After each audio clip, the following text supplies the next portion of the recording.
Hello student, कैसे हो आप लोग सब। देखिए बच्चों, बहुत पहले हो गया कि एक चैप्टर स्टार्ट किया था रासायनिक बलगतिकी, तो उसको आज कंटिन्यू करते हैं। और उसमें पढ़ चुके थे कि उसका सामान्य इंट्रोडक्शन क्या होता है, कि रासायनिक बलगतिकी क्या होता है। और उसमें बताया था मैंने कि उसमें किसका अध्ययन करते हैं, कि रासायनिक अभिक्रिया की दर का और उसको प्रभावित करने वाले कारक, और जो उसकी क्रियाविधि होती है कि किस प्रकार से क्रियाविधि होती है उसका क्या करते हैं, अध्ययन करते हैं। उसके बाद बताया था मैंने कि ये रासायनिक अभिक्रिया के आधार पर अभिक्रियाएं तीन प्रकार की होती हैं। पहली बताई थी तीव्र गति की अभिक्रियाएं, मध्यम गति की और धीमी गति की। तीन प्रकार की क्या हो चुकी है, अभिक्रिया हो चुकी थी। और उसमें बताया था कि मैंने कि इस चैप्टर के अंतर्गत ओनली मध्यम गति की अभिक्रियाओं का क्या करते हैं, अध्ययन किया जाता है, जबकि तीव्र गति की अभिक्रियाओं और धीमी गति की अभिक्रियाओं का अध्ययन नहीं किया जा सकता है। क्यों नहीं किया जा सकता, इसके बारे में भी डिस्कस किया था।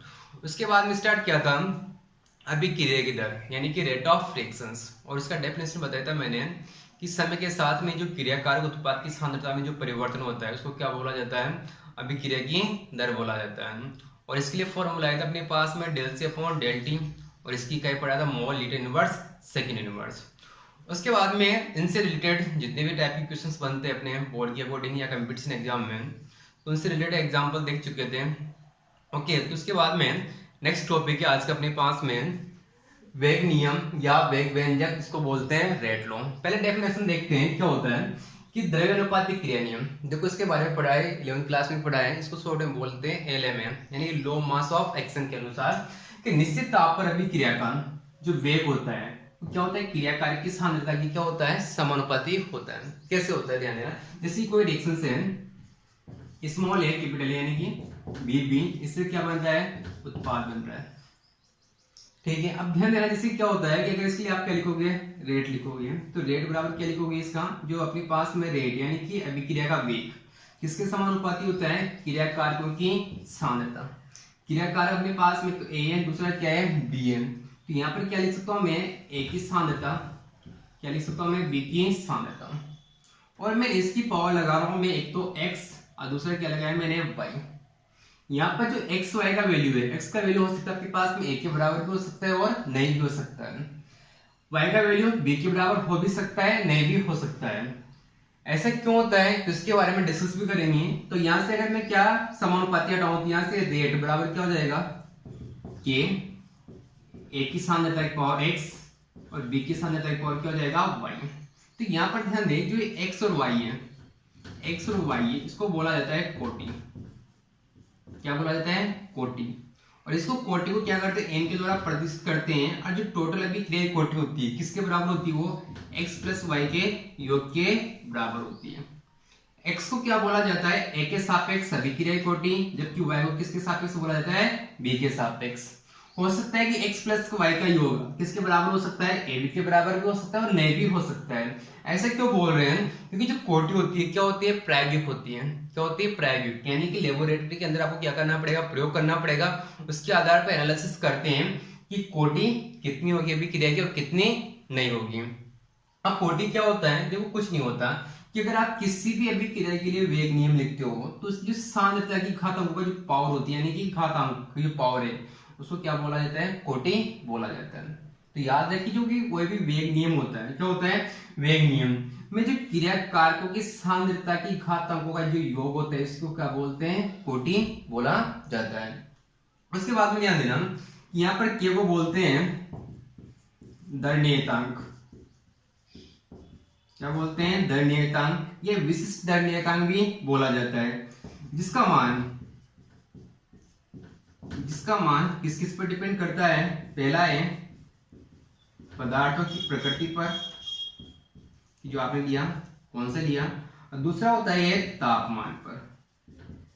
किस पर डिपेंड करता है, दो चीजों पर है। पहला अपने पास में पदार्थों की प्रकृति पर है और सेकंड है तापमान पर। उसके बाद में देखते हैं कि के की परिभाषा क्या हो सकती है। तो यहाँ पर के क्या होता है, वेग नियतांक। तो के की परिभाषा ध्यान देना किस प्रकार से बनाओगे। देखो, अगर मैं क्या करता हूं, कोई भी आपने क्या लिखा, रेट लिखा, यानी कि अभिक्रिया की दर लिखी है। अगर इसमें क्या कर रहा हूं, ए की सांद्रता बी की सांद्रता को क्या मान लो, मैं इकाई मान लूं, तो आपके पास में इसका वैल्यू कितना हो जाएगा, पूरे का 1 हो जाएगा। तो अपने पास में रेट किसके बराबर हो जाएगी, वेग नियतांक के बराबर हो जाएगी। तो मैं बोल सकता हूँ यदि क्रिया कारक की सांद्रता को कितना मान लिया जाए, इकाई मान लिया जाए, तो जो अभी क्रिया की दर होती है वो क्या होता है इसका के, क्या होता है, दर नियतांक होता है। तो क्या लिख सकता हूं मैं, यदि क्रिया कारकों की सांद्रता को इकाई मान लिया जाए, तो अभिक्रिया का वेग ही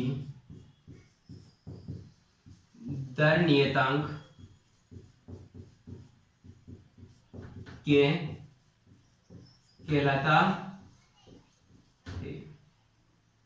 दर नियतांक या वेग नियतांक के बाद में इसकी इकाई देखते हैं, के की इकाई।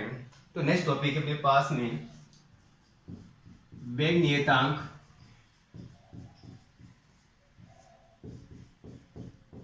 के की इकाई।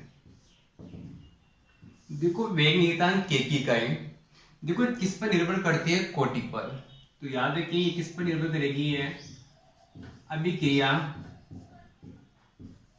की कोटि पर निर्भर करती है। कैसे करेगी, जैसे ध्यान देना, कोई रिएक्शन है ए बी बी, इससे क्या बन रहा है, उत्पाद क्या हो रहा है, निर्माण हो रहा है। निर्माण होगा तो इसके लिए क्या लिखोगे, रेट लिखोगे। रेट किस प्रकार लिखोगे, के क्या लिखोगे, ए की पावर एक्स और बी की पावर क्या लिखोगे, वाई लिखना है। अब यहां से जो वैल्यू निकालना है, के की क्या निकालनी, इकाई निकालनी, तो के बराबर कितना करोगे यहां से आर रेट, तो यहां पर कितना करोगे, ए की पावर एक्स, बी की पावर क्या करोगे, वाई। इसको आगे सोल्व करते तो के इक्वल्स टू कितना आएगा, रेट। देखो इसको मैं इस प्रकार लिख रहा हूँ रेट, और अपने पास क्या है, सांद्रता है, तो इसको मैं क्या कर रहा हूँ, सांद्रता, और इसकी पावर कितना लगा दूं मैं, n, क्योंकि x प्लस वाई कितना होता है, कोटि होती है, और इसका टोटल योग कितना होता है, n के बराबर होता है। तो यहाँ से जब वैल्यू निकालोगे किसका, k का, नहीं k की क्या निकालोगे, तो रेट का क्या होता है, बता चुका हूं मैं पहले, मोल लीटर इनवर्स क्या होता है, सेकेंड इनवर्स। जबकि कंसंट्रेशन क्या होता है, यानी सांद्रता मोल लीटर इनवर्स, और इसकी पावर क्या लगा दोगे आप, n। यहां से सोल्व करोगे तो इस पे क्या करना है, अपने पास जो इसको सोल्व करने के बाद आता है मोल लीटर इनवर्स, इसकी पावर कितना लगाओगे, 1 माइनस n, और क्या लगाओगे, सेकेंड इनवर्स। तो अपने पास में किसी भी के की इकाई के लिए क्या हो जाएगा, अपने पास में एक बेसिक फॉर्मूला है कि मोल litre inverse 1 minus n second inverse. अगर तुम्हारे पास में यहाँ पर n क्या होता है, अभी क्रिया की कोटि होती है, अगर जीरो ऑर्डर आपके पास में यानी शून्य कोटि के भी क्रिया है, तो आप कितना लिखोगे, जीरो लगाओगे यहाँ पर, तो उसके लिए क्या निकल जाएगा अपने पास में, उसकी अभिक्रिया की इकाई निकल जाएगी, या मैं से बोल सकता हूँ उसके लिए वेग नियतांक की इकाई निकल जाएगी। फॉर एग्जांपल, जैसे अगर आपके पास में कोई अभिक्रिया है, कौन सी कोटि की अभिक्रिया है, जीरो कोटि के लिए, तो मैं क्या कर रहा हूं, शून्य कोटि की अभिक्रिया की इकाई। शून्य कोटि का मतलब क्या होगा, n इक्वल्स टू कितना हो जाएगा, जीरो होगा। अगर आप जीरो रखोगे इसमें तो क्या करोगे, मैं इसको क्या लिख लूं, के नॉट लिख लूं। के नॉट का मतलब के पास में कि शून्य कोटि की अभिक्रिया के लिए क्या हो जाएगा, वेग नियतांक। तो यहां से क्या करोगे, जब इसको सोल्व करोगे, इसमें वैल्यू रखोगे तो कितना होगा कि मोल क्या करोगे, लीटर इनवर्स कितना करना है, 1 माइनस n का वैल्यू कितना रखना है, जीरो, और लास्ट में क्या करोगे, सेकेंड इनवर्स। तो यहाँ पर अपने पास में जो शून्य कोटि की अभिक्रिया का वेग नियतांक है, तो इसका मान कितना आ जाएगा यहाँ से कि मोल, यहाँ पर क्या करोगे, लीटर, ऐसे कैसे आ जाएगा इनवर्स में, और क्या आ जाएगा, सेकेंड इनवर्स। तो याद रखिए जो शून्य कोटि की अभिक्रिया की जो होती है उसके लिए वेग नियतांक का इकाई क्या होती है, मोल लीटर इनवर्स सेकेंड इनवर्स होती है। अब इसको देखो, ये जो इकाई है किसी से मैच कर रही है, किससे मैच कर रही है, जो अभिक्रिया की दर होती है उसकी इकाई भी क्या होती है, सेम होती है। तो याद रखिए शून्य कोटि की अभिक्रिया और अभिक्रिया का वेग दोनों की इकाई क्या होती है, सेम होती है, मोल लीटर इनवर्स सेकेंड इनवर्स होती है। इसी प्रकार से अगर मैं सेकेंड बात करूं, प्रथम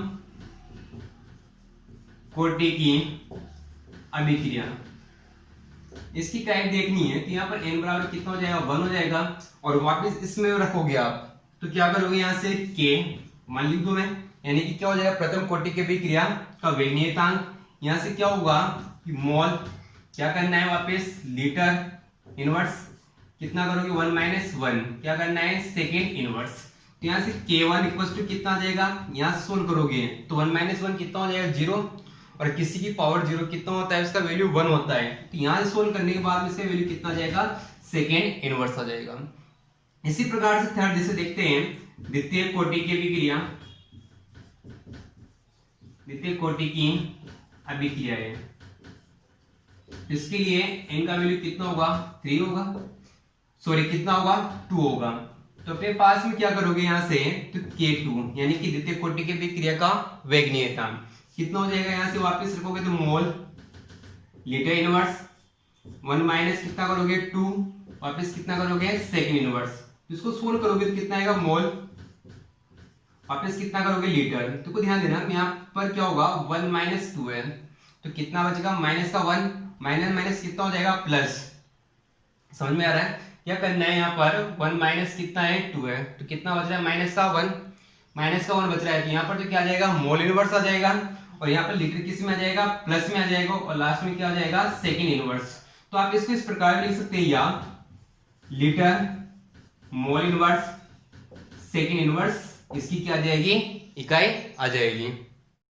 के की इकाई के बाद में कुछ नोट्स देखते हैं, दो नोट है यहाँ पर इंपोर्टेंट। पहला नोट है, यदि कोई रासायनिक अभिक्रिया केवल 2 या 2 से अधिक पदों में पूर्ण होती है और आपके पास में एनालिसिस नहीं कर पा रहे किसके अकॉर्डिंग, तो आपके पास में वेग निर्धारक करोगे, तो ध्यान देना वहां पर वेग निर्धारक वह पद होता है जो कि सबसे धीमी गति से चलता है। तो याद रखिए नोट क्या है, यदि कोई रासायनिक अभिक्रिया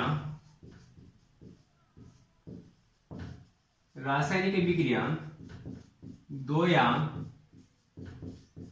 2 से अधिक पदों में पूर्ण होती है तो सबसे धीमी गति वाला पद, तो सबसे धीमा पद वेग निर्धारक पद होता है। जैसे कोई अभिक्रिया है N2O5, जब ब्रेक होता है तो इसे बनता है 4 NO2 प्लस क्या बनता है O2, लेकिन ये अभिक्रिया क्या होती है, किस स्टेप में पूरी नहीं होती है, ये जो अभिक्रिया होती है 3 स्टेप में क्या होती है कंप्लीट होती है। पहले स्टेप में जैसे इसका मैकेनिज्म देखते हैं, तो पहले क्या होता है, एक मोल N2O5 क्या होता है, पहले रिएक्शन में पार्टिसिपेट करता है, यहाँ से बनता है पहले तो N2O3, और यहाँ से क्या बाहर निकलता है O2, वापिस क्या होता है कि जो इसमें N2O3 बना है, वापिस क्या होता है, ये ब्रेक होता है। ब्रेक किस प्रकार से होगा, ये यहाँ से N2O3 है, ये बनाता है, तो आपके पास में NO2 बनाता है, और वापस यहाँ से क्या बाहर निकलता है, NO बाहर निकलता है। वापस क्या होता है कि जो NO होता है, वापस एक और मोल जो N2O5 बचा हुआ है उसके साथ में क्या करता है, रिएक्शन करता है, और यहाँ पर 3 मोल क्या बनाता है, NO2 बनाता है।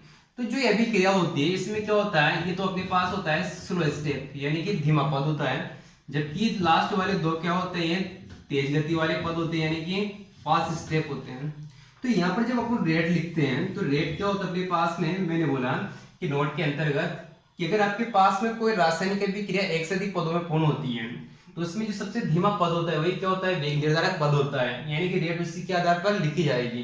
तो यहाँ से रेट बराबर कितना हो जाएगा, के यहाँ पर कितना करोगे N2O5 की सांद्रता हो जाएगा, ओके।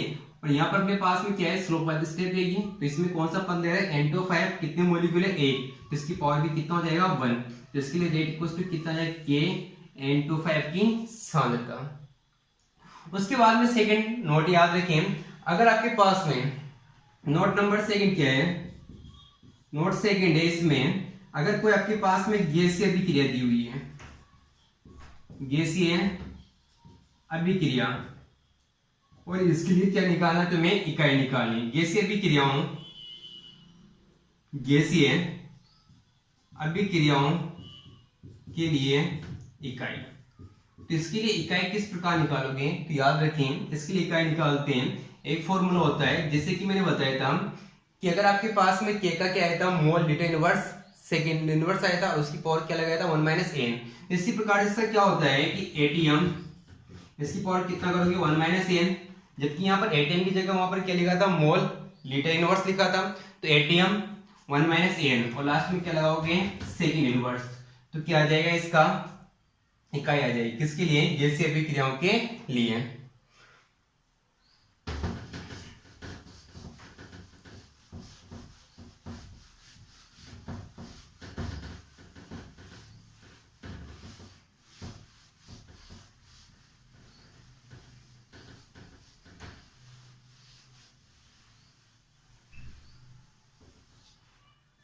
उसके बाद में नेक्स्ट टॉपिक है अपने पास में अभिक्रिया की कोटि।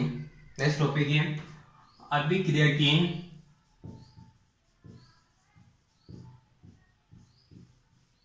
कोटि। इसको डिनोट करते हैं स्मॉल एन के द्वारा। अभिक्रिया की कोटि क्या होती है, देखो ध्यान देना, इसको पहले तो ज्ञात करते हैं प्रायोगिक रूप से। क्या ज्ञात करते हैं, प्रायोगिक रूप से, यानी कि लेबोरेटरी में अपन को देखना पड़ता है कि ये किस प्रकार से कोई भी जो रिएक्शंस होती हैं उसमें क्या करना पड़ता है, पहले प्रयोग करना पड़ता है, उसके आधार पर देखना पड़ता है कि कोटि कितनी होगी कितनी नहीं होगी। तो ध्यान देना, इसकी परिभाषा याद रखिए, क्या होता है, प्रायोगिक वेग नियम, यानी कि प्रैक्टिकली क्या देखना पड़ेगा, पहले इसका वेग नियम निकालना पड़ेगा। मैं क्रिया कारकों की सांद्रता की घातांकों का योग क्या कहलाता है, कोटि कहलाती है। यानी कोटि को बोला जाता है ऑर्डर, यानी कि ऑर्डर ऑफ रिएक्शंस बोला जाता है। कैसे, जैसे कि कोई रिएक्शन है, जैसे कि ए बी बी, इससे क्या बन रहा है, उत्पाद। अब इसके लिए क्या निकालना है, तुम्हें कोटि निकालनी है। तो पहले क्या लिखोगे, वेग नियम लिखना जरूरी है, क्योंकि वेग नियम हमेशा क्या होता है, प्रैक्टिकली निकालते हैं। तो यहाँ पर अगर आप लिखोगे तो पहले क्या लिखोगे, रेट, तो कितना करोगे के, ए की पावर क्या लिखा मैंने एक्स, बी की पावर क्या लिखा वाई। ओके, तो यहाँ पर अपने पास में ऑर्डर कितना आएगा, एक्स प्लस वाई, क्योंकि क्या लिखा है मैंने कि प्रायोगिक वेग नियम में क्रियाकारकों की सांद्रता की घातांकों का योग, क्योंकि x अपने पास में क्या है, a के सापेक्ष कोटि है, y क्या है, b के रेस्पेक्ट में कोटि है, तो अपने पास में इक्वल टू कितना हो जाएगा, x प्लस वाई हो जाएगा। तो x प्लस क्या हो जाएगा, अपने पास में टोटल कोटि हो जाएगा। उसके बाद में कोटि से रिलेटेड कुछ बातें याद रखिए। कोटि का मान क्या हो सकता है, आपके पास में शून्य हो सकता है, भिन्नात्मक भी हो सकता है, यानी कि आप क्या ले सकते हो, 1/2 ले सकते हो, 3/2 ले सकते हो, 2.5 हो सकता है, कुछ भी हो सकता है। शून्य हो सकता है, भिन्नात्मक हो सकता है आपके पास में, या पूर्णांक भी हो सकता है, पूर्णांक में हो सकता है। दूसरा पॉइंट याद रखें कि कोटि हमेशा क्या निकाली जाती है, प्रायोगिक निकाली जाती है। प्रायोगिक ही ध्यान देना, प्रायोगिक का मतलब क्या होता है, आपको प्रैक्टिकल करना पड़ेगा, तभी आप ज्ञात कर सकते हो कि अभिक्रिया की कोटि क्या होगी। उसके बाद में याद रखें, इसको लिखने के लिए आपके पास में वेग व्यंजक तो लिखना ही पड़ेगा। ये वेग व्यंजक आपके पास में वेग नियम का तो आपके पास में रिक्वायरमेंट होती है। ओके, तो याद रखिए, पहले तो डेफिनेशन याद रखें कि अभिक्रिया कोटि क्या होती है। इसके अलावा इसका मान शून्य हो सकता है, भिन्नात्मक भी हो सकता है, पूर्णांक में भी हो सकता है, प्रायोगिक हो सकता है, और इसके लिए क्या होता है, वेग व्यंजक की रिक्वायरमेंट पड़ती है, अपने पास में वेग नियम की क्या होती है, आवश्यकता होती है। इसी प्रकार से याद रखें, जो कोटि होती है ये क्या हो सकती है, ऋणात्मक भी हो सकती है। क्या हो सकती है, ऋणात्मक, जैसे माइनस का क्या हो सकता है, 1/2 हो सकती है, ऋणात्मक हो सकती है। तो याद रखिए कुछ चीजें कि अभिक्रिया कोटि क्या होती है, कि कोई भी जो प्रायोगिक होता है उसमें वेग नियम में जो क्रियाकारक की सांद्रता की घातों का योग होता है उसको क्या बोला जाता है, कोटि बोला जाता है। जैसे कोई रिएक्शन लिया ए बी बी, इससे क्या बना, उत्पाद। इसके लिए पहले क्या लिखोगे, वेग नियम लिखोगे, और वेग नियम में जो क्या होता है आपके पास में सांद्रता है, सांद्रता की घातों का जो अपने पास में योग होता है, टोटल क्या होती है, कोटि कहलाती है। x क्या होता है, a के सापेक्ष होता है, जबकि y क्या होता है, b के सापेक्ष होता है। उसके बाद में कुछ पॉइंट याद रखिए कोटि से रिलेटेड, इसका मान शून्य हो सकता है, भिन्नात्मक हो सकता है, और क्या हो सकता है, पूर्णांक में भी हो सकता है। इसके अलावा याद रखिए इसको क्या करते हैं, प्रायोगिक तरीके से देखा जाता है, इसको क्या करते हैं, इसके लिए वेग व्यंजक क्या, वेग नियम क्या हो सकता पड़ती है, तभी आप पता लगा सकते हो कि अभिक्रिया की कोटि क्या होगी। इसके अलावा ऋणात्मक भी हो सकती है। ओके, अगर आपके पास में कोई अभिक्रिया एक से अधिक पदों में पूर्ण हो रही है तो उसमें क्या करोगे, कोटि का निर्धारण कैसे करोगे, तो सबसे धीमा जो पद होता है उसके आधार पर क्या देखोगे, अभिक्रिया की कोटि देखोगे। यहाँ पर याद रखें अगला पॉइंट क्या हो सकता है, अगर कोई रासायनिक अभिक्रिया एक से अधिक पदों में क्या होती है, पूर्ण होती है, तो हमेशा कोटि देखने के लिए हमेशा क्या करते हैं, धीमे पद को क्या करते हैं, यूज में लेते हैं। इसके बाद में देखते हैं कि प्रथम कोटि अभिक्रिया का एग्जाम्पल कौन सा हो सकता है, शून्य कोटि का क्या हो सकता है, और द्वितीय कोटि का एग्जाम्पल क्या हो सकता है।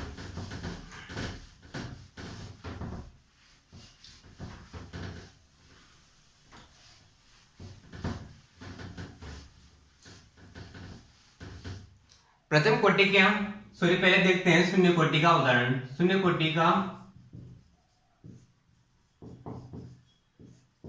कोटि अभिक्रिया का उदाहरण।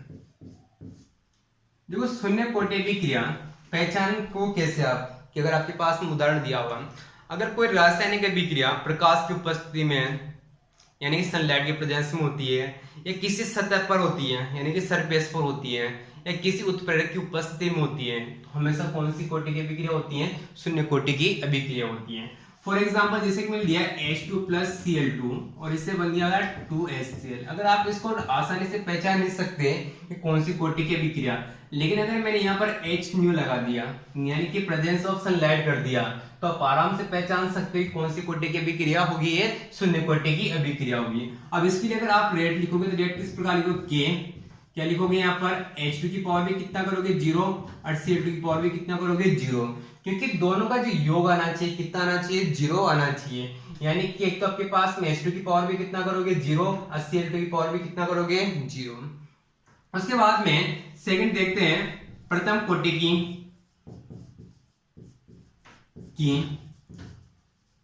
अभिक्रिया का उदाहरण।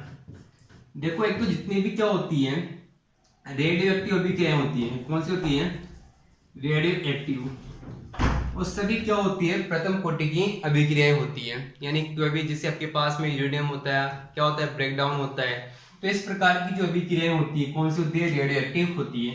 इसी प्रकार से कोई सेकंड एग्जांपल लेते हैं, जैसे कि मैंने क्या लिया, एस्टर का जलावटन करवाया,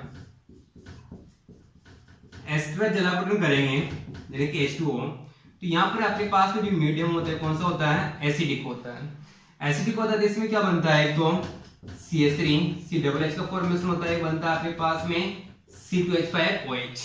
तो याद रखिए जो एग्जांपल होता है ये कौन सा होता है, ये एग्जांपल प्रथम कोटि की अभिक्रिया का एग्जांपल होता है, क्योंकि यहाँ पर जो रेट होता है, रेट क्या होता है, किस पर डिपेंड करता है, ओनली एस्टर की सांद्रता पर डिपेंड करता है। इसकी पावर कितना लगाओगे, 1, तो कोटि कितना हो जाएगा, 1। तो यहाँ पर रेट किस पर डिपेंड कर रहा है, ओनली एस्टर की सांद्रता पर। अब पहचानोगे कैसे, अगर आपके पास में कोई रिएक्शन क्या हो रही है, एसिडिक मीडियम में हो रही है, तो कौन सी कोटि की अभिक्रिया होगी, प्रथम कोटि की। अगर कोई अभिक्रिया सूर्य के प्रकाश की उपस्थिति में या किसी सतह पर हो रही है या उत्प्रेरक की उपस्थिति में होती है, तो कौन सी अभिक्रिया होगी, शून्य कोटि की अभिक्रिया होगी।